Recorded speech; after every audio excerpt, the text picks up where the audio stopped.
ñu dem tig te ñëw Alioune. waaw avec plaisir. avec plaisir incha allah donc très rapidement Kangam maa ngi lay nuyu bu baax a baax. di la rebégué comme ni ñu koy waxee. di la rebégué waaw exactement. d'accord léegi fàttali thème bi rek balaa ñu. waaw thème bi nag tey dañuy waxtaanee xarala yu yees yoo xamante ne day jàppale ndaw ñi. ñiy tàggatu pour ñu gën a réviser ci fànn bu mucc ayib te du ñu am benn jafe-jafe deuxièmement ci cours de vacances yi aussi di nga mun a continuer te rythme bi bañ a fàtte xam nga vacances yi bu neexee ba nga fàtte cours yi te école day tijji waaw voilà ci loolu la ñuy waxtaanee tey donc tey nag dañ am plaisir ndegem ay enseignant ak journaliste ñoo ngi fi dañ ci mun a yaatal bu baax a baax ku ne wax ci xalaatam ñu it ñu indi ci quelques xarale yu yees yoo xamante ne tey ay application la yoo xam ne mun na jàppale ndaw ñi d'accord ñu door voilà Safi comme ni ma ko waxee sànq tey jii nii xarale yu yees yi kenn du naatable ne doon na loo xamante ne ci métier yëpp il faut ñu adapté ko donc kon il faut que ñu jéem a xool naka lañ ko ci adapté parce que aussi dañuy bu ñu fàtte ne dañoo nekk ci réew boo xamante ne dañoo sous-développé voilà moyens yi motewul fépp comme ni nga koy waxee sànq fépp ay métti ci lii bi yaram bi donc cër yëpp buy métti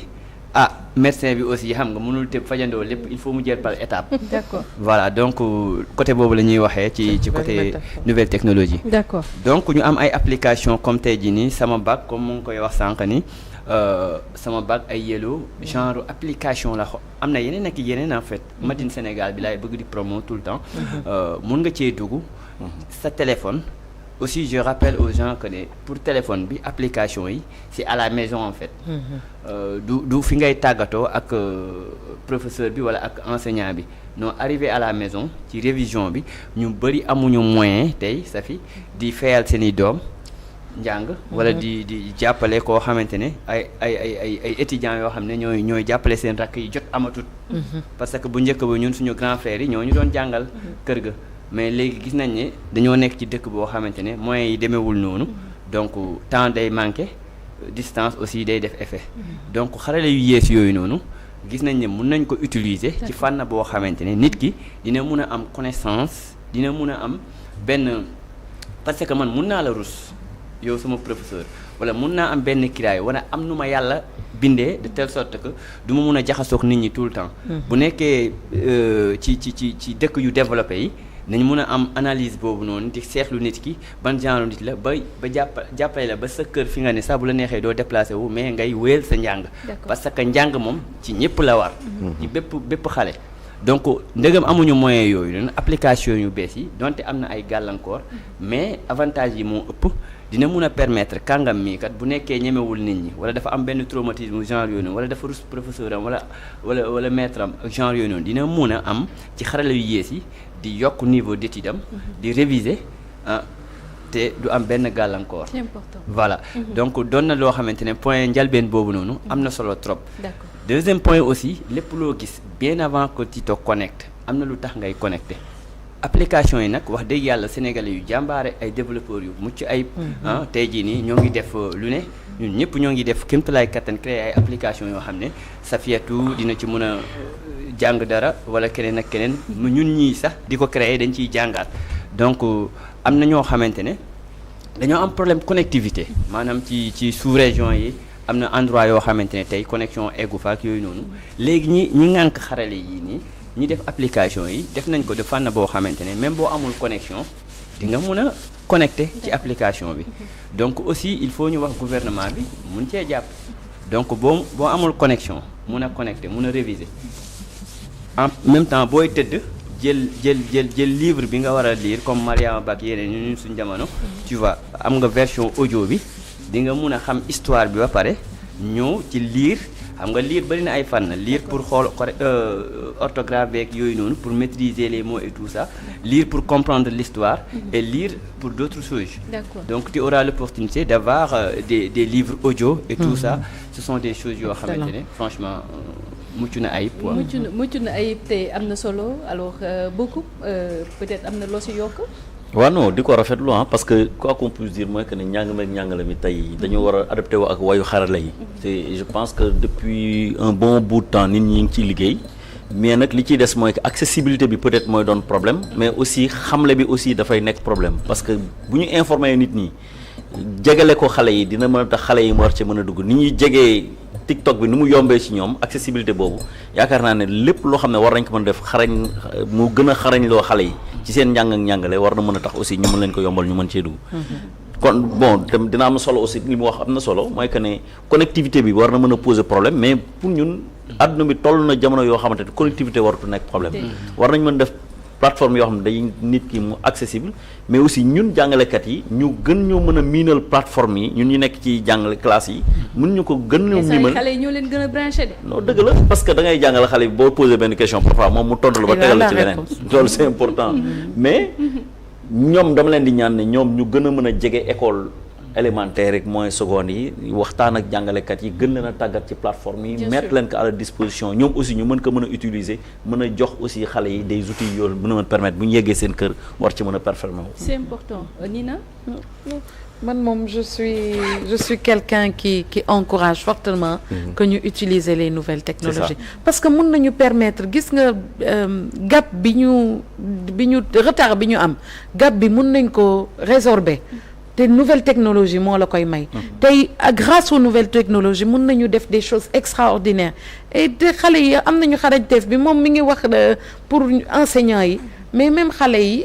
vacances yi effectivement il faut qu'on les accompagne mais au-delà de les accompagner li ma ci yokk rek mooy enseignants yi également mën nañu ñoom ñu tàggat leen ba nga xamante ne am na yoo xamante ne da nga koy def classe xale yi yeggali ko à la maison ça va reposer la question de la méthode et de la manière d'enseigner dans ce pays parce que boo da ngay poser question xale bi réponse bi moo ko yor des fois dana la tontu ba tontu la loo xam ne yow yorul ci sa fiche yi nekkul ci sa fiche yi nga yor d'où la nécessité encore une fois de revoir la méthodologie d'enseignement ba tax na boo ko defee rek day gën a yokk et moi vraiment j'encourage Kangam cela en disant qu'il faut qu'on accompagne ces jeunes Sénégalais qui développent des applications ñu gunge leen que ñoom ñu gën a seen xarañteef gën a yokku ba nga xamante ne li ñuy def dañ koy mettre à la disposition du Sénégal parce que Sénégal la ñuy liggéeyal ak lu ñu mënti def Sénégal lañ koy defal donc nañ leen encourager accompagner leen et j'ai adoré sa métaphore du grand corps malade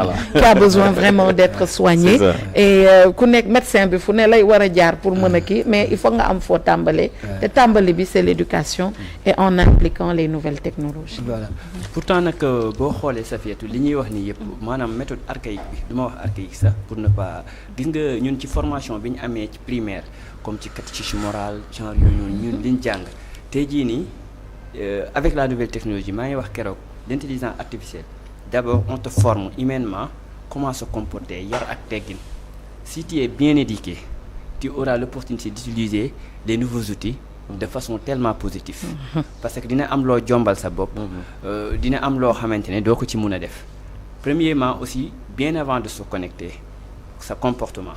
bien avant de se connecter de quoi il s'agit parce que il faut nga xamal nit ñi lii li mu doon fu mu jógee ku ko créé ki ko créé xelu nit la mais nit ki tout le temps aussi mu bàyyee xel ne li muy connecté kat mun na indi ay gàllankoor donc former les formateurs premièrement deuxièmement faire savoir aux gens que c'est pas des choses yoo xamante ne dañ ciy accro ko en fait. foofu laa doon bëgg a ñëw parce que déjà da ngay gis xale boo xamante ne da nga koy jox devoir mu dem dugal ko ci benn IA defal ko devoir bi. l'autre jour on en avait parlé ba mu demander à ce que par exemple ñu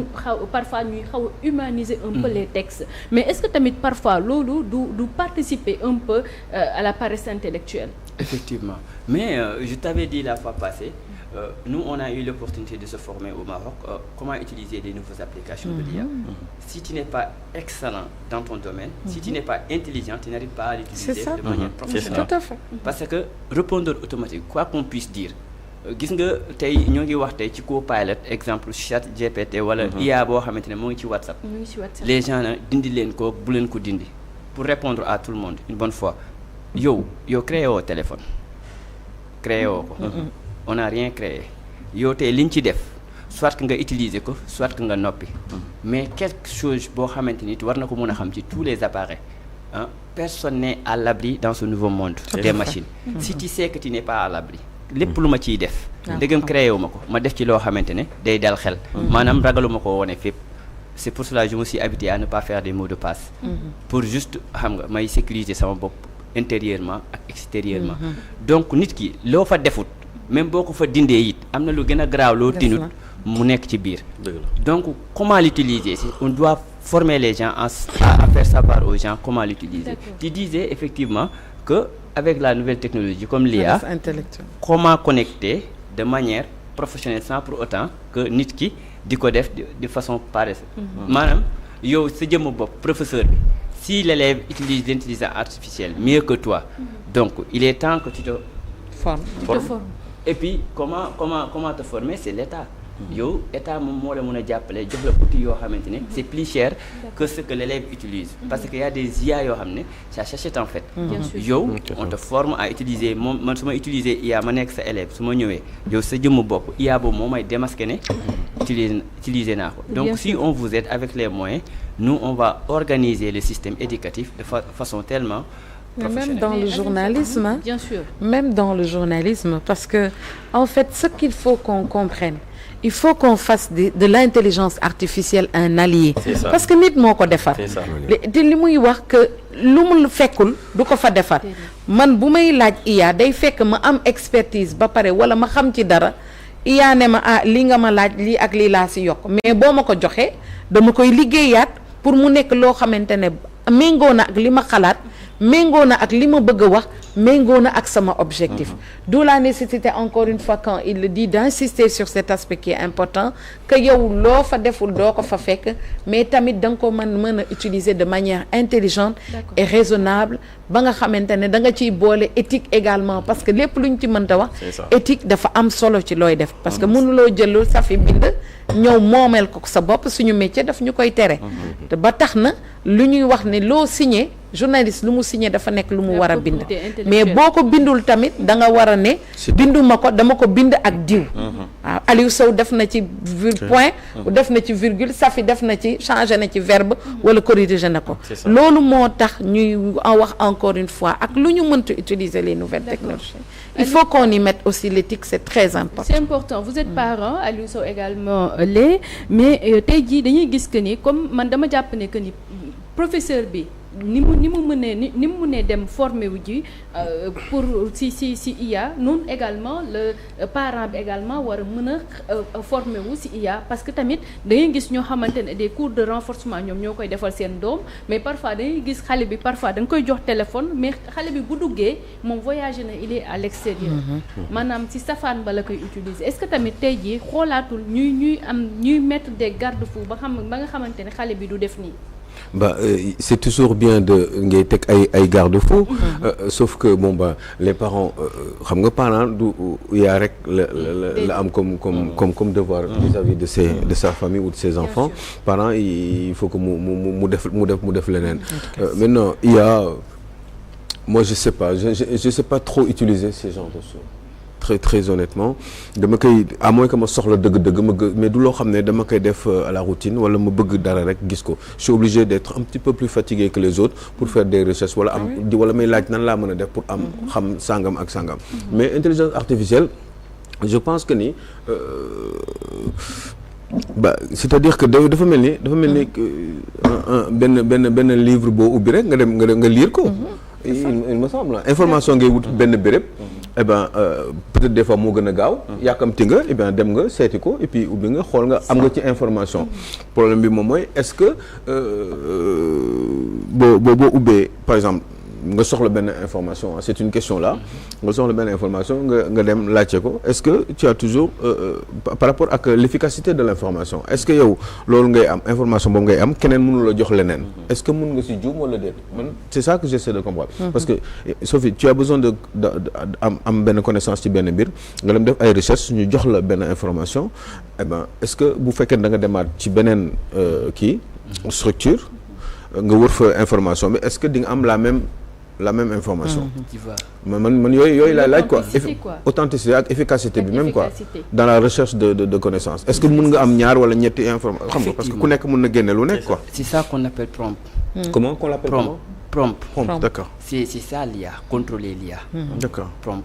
Nit ñi dañuy def formation nous on nous a formé comment apprendre. sans personne maanaam yow nan ngay jàngalee sa bopp d'accord loolu nag bu ko nit ñi nandee sax professeurs yi dañuy xaw a mun a lijjanti leneen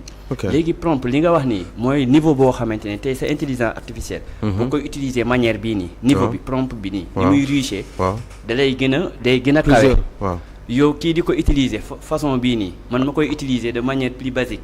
léegi nag yow même question bi ñun ñëpp buñ ko poser réponse bu ne ak ku ne ak sa niveau parce que c'est ça qu'on appelle collecte des données ku ne day commencer jàngat niveau ak données am ak analyse am ak niveau moom nu mu koy xamee moom ça veut dire que nous sommes maanaam ñoom dañoo xam suñu données yëpp selon ni ñuy poser question yi day xam sa niveau parce que le niveau d'intelligence dañ koy calculer par rapport à la question par rapport ak ni nga poser question ci prompt bi maanaam la façon dont tu poses les questions day xam ne il est intelligent le haut potentiel voilà des mesures de niveau d'intelligence et puis mën nañ jël benn question ñun ñëpp ñu poser ko ñu am différentes réponses mais ku ne ak ni nga poser sa question donc prompt yi formation IA il faut maîtriser comment communiquer avec l'IA et c'est des prompts ça c'est tellement intéressant bon donc, un exemple je sais pas si je peux poser une question c'est intéressant dañoo dul am jot rek mais c'est tellement intéressant pour kii je sais pas Sophie wala kenn bëgg na xam ce qui s'est passé dans les années 40 tout de suite après la deuxième guerre mondiale qu'est-ce qui s'est passé en Israël quel est véritablement le problème israélo-palestinien après 48 xam nga question yooyu xale bi bu ko laajee ñaata tontu la ci mën a am parce que sinon man aussi am naa sama propre intelligence artificielle léegi yow boo posé question bi dina la jox une première réponse léegi première réponse bi mu lay jox bu la doyul tu peux affiner la question c'est ce qu'on appelle chez nous une relance quand tu relances et tu reprécises quel est le problème entre Israël et la Palestine est-ce que c'est l'eau par exemple est-ce que c'est une question de ressources il va te répondre par rapport à la précision que tu as donnée et certainement tu vas avoir une réponse boo xam ne daf lay indi la guerre de l'eau et la guerre des ressources pourquoi Israël et Palestine mu gën a affiner di affiner c'est en fonction de toi des relances et des questions que tu poses à l'IA sa réponse di génn man bu ma nee par exemple boo ma pose question basique qu'est-ce qui s'est passé pour que la Palestine et Israël soient dans cette situation la réponse est autre parce que man ni ma posé question bi la. daf koy tontu de manière beaucoup plus large. En fonction du niveau du haut potentiel intellectuel. parce qu'ils savent une mesure de potentiel. selon la question heureusement. dama jàpp ne même parfois bu lay tontu da la naan là je comprends parfois voilà. donc il faut communiquer ak moom pour que mu xam. dama jàpp ne c'est comme ñun ni ñu daan dëgg la da ngay am benn question nga soxla ci le regard de l'autre tout simplement parce que la personne ressource bi ngay dem bëgg am regard am par rapport ak perception bi nga am ak question bi nga koy poser moom loolu la lay tontoo IA c'est la même chose maintenant nag dans le cadre actuel bi nga xam ne ci lañ nekk muy dans le cadre de l'enseignement et de l'apprentissage surtout en milieu scolaire et aussi dans l'accompagnement ou bien le soutien scolaire dafa am lu bari loo xam ne dañ koy paramétrer dans les plateformes tey lu mu mënti am mën nañ fexe ba nga xamante ne y a des établissements yu nga xamante ne ba bu ñuy école di tëj automatiquement dañuy ouvrir des plateformes yoo xam ne l'enseignant day guider les élèves par rapport à la classe qu'ils vont venir day guider les élèves pour gën a consolider les acquis yi nga xam amoon nañ ko ci classe précédente bi il y a des plateformes qui sont là même le ministère de l'éducation nationale a mis en place aussi des plateformes yoo xam ne dafa mën a permettre même avec la télé école yooyu yëpp dafay bokk lu nga xamante ne dafay des plateformes yoo xam ne day mu continuer di accompagner élèves bi mais aussi di ko renforcer par rapport aux enseignements apprentissage lenn moo nekk loo xamante ne lu difficile la mooy que ne toujours dans l'accompagnement c'est un problème d'outils qui se pose les enseignants n'ont pas les outils nécessaires qui leur permettent parfois de pouvoir accompagner boo ñu seetloo am nañ ay revendications yu fi posé woon en 2006 moom la ñuy wax les indemnités les IRD les indemnités de recherche et de documentation yoo xam ne nit ñi am nañ ko mais dafay mën a permettre nit ñi pour ñu mën a dem yokk seen xarañteef nekkul dañ leen koy fay pour ñu def ko seen salaire téye ko mais c'est juste pour mën a continuer mën a fay seen xarañteef ba nga xamante ne bu ñu ñëwee ci école bi nit ñi mën a guider élèves yi parce que nous ne sommes plus des enseignants buy ñëw di sotti savoir mais ñun léegi ay jàngalekat yuy guider lañu on guide les élèves à aller vers le savoir et à développer leurs compétences parce que nekkatul ci cadre bu ñuy approche dafa changer quoi. bien sûr c'est important Kangam ma bàyyi la nga daaneel. oui fi may daaneel est-ce que l'IA peut se tromper? oui effectivement. mais ça dépend des prompts aussi comme je te dis. non c'est non et puis ça me fait plaisir parce que bravo li se connecte maanaam nekkoo koo xamante ni tu es dedans mais franchement on est dans le monde boo xam ne désapprendre apprendre et réapprendre ñun ñu informaticien bi boobu la ñuy demee surtout boo ba réapprendre il faut que nga adapter yenn affaires yi mais voilà nga désapprendre apprendre et réapprendre voilà donc xoolal xam la laay bañ moom moo mën naa ne sama temps da nga kaa wàññi. non bàyyi la nga daal. donc c'est ça en fait avec la nouvelle technologie tout peut se faire mais lépp luñ ciy def ñun exemple ñi ciy yëngu développeur bi sax day liggéey ak koo xamante ne il est expérimenté nga ne ma lii laa bëgg ñu mooñaaleel la ko selon ni nga ko bëgg mais tey jii lépp lu tubaab mun a def ci technologie tey ñun sénégalais mun nañ ko def et puis aussi nañ bàyyi xel tubaab am na tubaab yoo xam ne xamuñ ci dara maanaam tubaab mun na snap nii ne IA bi nii ak nii ak nii yow nit ku ñuul ki nekk ci biir village bi wax ci xam-xam boo xam ne sax moom xamu ko ci donc il faut que ñu arrêter faiblesse boobu wala genre yi nii d'accord jërëjëf voilà donc di nuyu ñëpp di béggee ñëpp di nuyu waa Saloum di nuyu aussi monsieur Sow moo tax sama xel nekk ci Omar Sow bu Bamtaare il n'était pas connecté mais li ñuy waxtaanee on aime de Gandigal franchement dafa dem ba léegi dafa connecté wu et puis maa ngi koy nuyu ci science d'écoute yi may jox ak xel yi may jox il a parcouru dans tous les pays et puis c'est un ami maa ngi koy ziar bu baax a baax Omar Sow bu Bamtaare ñu ngi koy nuyu bu baax a baax waaye yow tamit ñu ngi lay nuyu bu baax a baax kàggam yow xam nga mardi waroo di fi di bàyyi waroo di daw liggéey donc ñu jaaree fa nuyu waale waa Kaolack waaye noonu la ñuy jaaree également dem jëli ji suñu rubrique actualité andi sak Alioune Sow